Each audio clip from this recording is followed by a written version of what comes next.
Thank you, Madam Speaker. As I rise to second this motion that has been brought by my former committee of JLAC, and I want to thank the Speaker, Senator Veronica Maina, for ably moving. Madam Speaker, as I rise to second in a few minutes, I think we are over-legislating, and I agree with the committee's finding of the position. Because even in the presidential election, Madam Speaker, the timeline has been provided as 7 days, even including the petition. The presidential petition has already been provided for, Madam Speaker. Madam Speaker, reading of Article 86, and that is why I was wondering why the National Assembly were introducing unconstitutional clauses, which I find that the JLAC. Honorable members, please consult in very low tones. Let's hear Senator Cherargei. Madam Speaker, I find it that the National Assembly sat and tried to rewrite the Constitution, because the issue of timeline of presidential election and announcement is already provided by the Constitution, Madam Speaker. That's 7 days. Reading of Article 86, Part C, it says the results from the polling stations are openly and accurately collected and promptly announced by the returning officer. So the key word there, Madam Speaker, is promptly. So the introduction that they wanted in this report that I've seen, and I'm happy that the committee has rejected these amendments of the National Assembly, that they tried to in the Elections Offences Act, number 2 bill of 2024, as I second, Madam Speaker, is unnecessary in terms of undelayed timeline. Because, Madam Speaker, as Senator Maina has said, the Election Offences Act of 2016, number 37, has already provided for these offences in place. Madam Speaker, the issue of ungazetted polling stations is very clear, because every time, Madam Speaker, all the polling stations, and I think Kenya is synonymous of using or gazetting primary schools or learning institutions or other public institutions, are a place for the polling centers where members of the public can go and vote, Madam Speaker. I find it, this is very clear. The elections are very clear. The Offences Act is very clear on the same. And therefore, the rejection of this clause number 2 is already provided for, and therefore the Elections Offences Act of 2016 is guarded for. For the alteration, doing elections outside a gazetted area, Madam Speaker, the law, the Elections Offences Act has aptly put it in place. And I think even if you look at the extrapolation of Section 6 of 2016, it covers all of them. And in fact, to a conviction of around 2 million Kenya shillings, or to imprisonment for a term not exceeding 5 years or both. So, Madam Speaker, what the National Assembly, and all of us have to agree in an upshot, Madam Speaker, that this issue of election, we are over-legislating. Madam Speaker, I've said in this House for some time now, every session, these members of Parliament want to always amend the Elections Act. Every session. And Senator Manso, when he was in the lower house, knows how we have had protracted, even at some point in the lower house, Madam Speaker, water was being poured to the temporary speaker, may her soul rest in peace, the former governor of Bomet, Governor Dr. Joyce Laboso. Madam Speaker, it has been a motive, even looking at the Kriegler reports, the issue of formation of commission, the history of IPPG in this country, Madam Speaker, where even it I reached, Madam Speaker, I remember on a lighter note, you remember the Chebukati-led commission. We thought, we looked around until we asked ourselves, when we came in the last session, we put in the law that the selection panel should be led by the religious members, by people who are religious, who are professed, who are the bishops and leaders and sheikhs. But when there was an outcome of Chebukati-led commission being constituted, people lost hope. People did not believe that the selection panel that was chaired by religious men and women at that point, that put in Chebukati-led commission, could put in place. Madam Speaker, I strongly believe, having participated in several elections, and of course won 100% in them, Madam Speaker, I want to confirm the problem we have in this country is deficit of trust.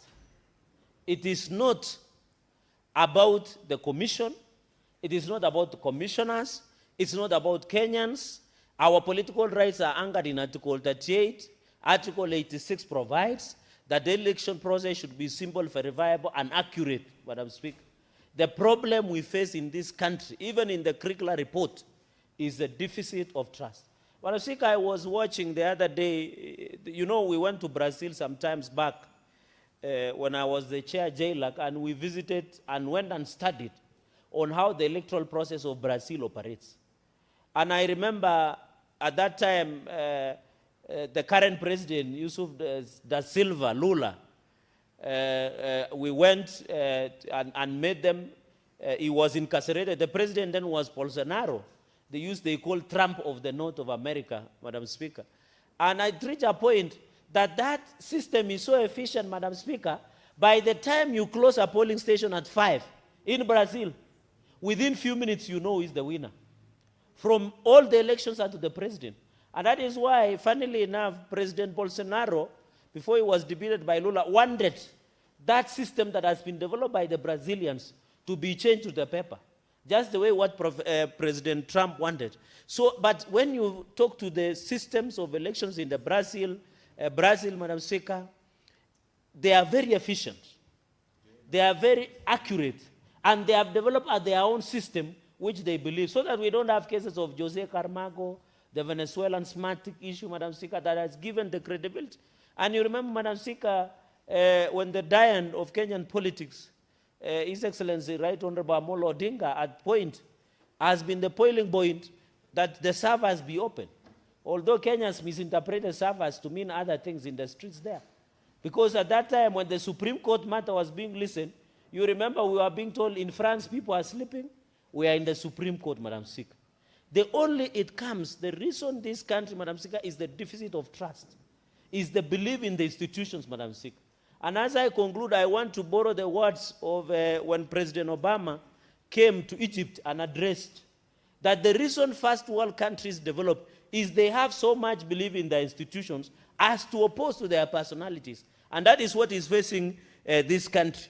And I want to appeal, Madam Speaker, as we agree with the findings of the committee of the JLAC that has been moved ably by the Senator Veronica Maina, Madam Speaker, who is running also for the Women Rep of Muranga, that we agree that the report, Madam Speaker, but I have encouraged her to run for governor, who said women must only run for women rep. They should run for governor, a better seat, so that we can see more things. Because this report has provided, and I think, Madam Speaker, and I want, luckily the majority leader is in the House. The reason we have differed in the National Assembly are based on constitutional principles. It is not about our differences in terms of our roles. Because I know people will report that there is supremacy between the National Assembly and the Senate. Far from it. If you look at this report, Madam Speaker, and I have it, they have anchored their reasoning on the Constitution. They have anchored their reasoning on the President, on the conditions, on the history, Madam Speaker, of the election process in this country. And I want to give an advice. I've seen my brother, my very good friend, who is the leader of prayer breakfast in Parliament, Senator Manzo. And I want to advise him, in the words of the National Assembly Speaker, that when you see crowd, don't think they are voters. They must have come to get shocked to want to see who are these people. Madam Speaker, and I saw today in some news that even members of public agree. So as you walk around the country, even in Kisii, Madam Speaker, those people who came out in Kisii, Madam Speaker, just were amazed. They want to see who are these people. Who are these people, Madam Speaker? And I want to thank the majority leader. He appropriately answered a number of them. Because, Madam Speaker, I'm surprised, in conclusion, that us as politicians, there are people who want to go to the elections, but they are already attacking the referee. Yesterday I watched Manu versus Everton, Madam Speaker, in the evening. Although Manu just scored, I think, through somebody sold Cunha, Madam Speaker, 1-0 yesterday, Manchester versus Everton. You can imagine. They won by 1 goal. They did not score so much. 1 goal. And it was just out of...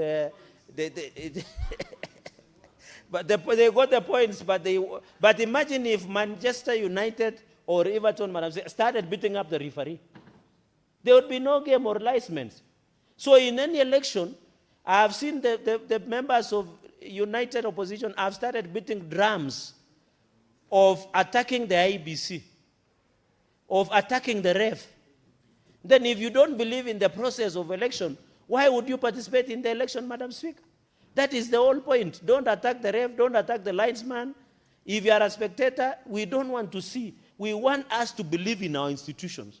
Whether Manzo is the chair of IBC or you, Madam Speaker, which you have vast experience because you have been in the oldest political party in this republic as a very senior member. And I'm happy the person who moved this motion is the People's Secretary General, former SG.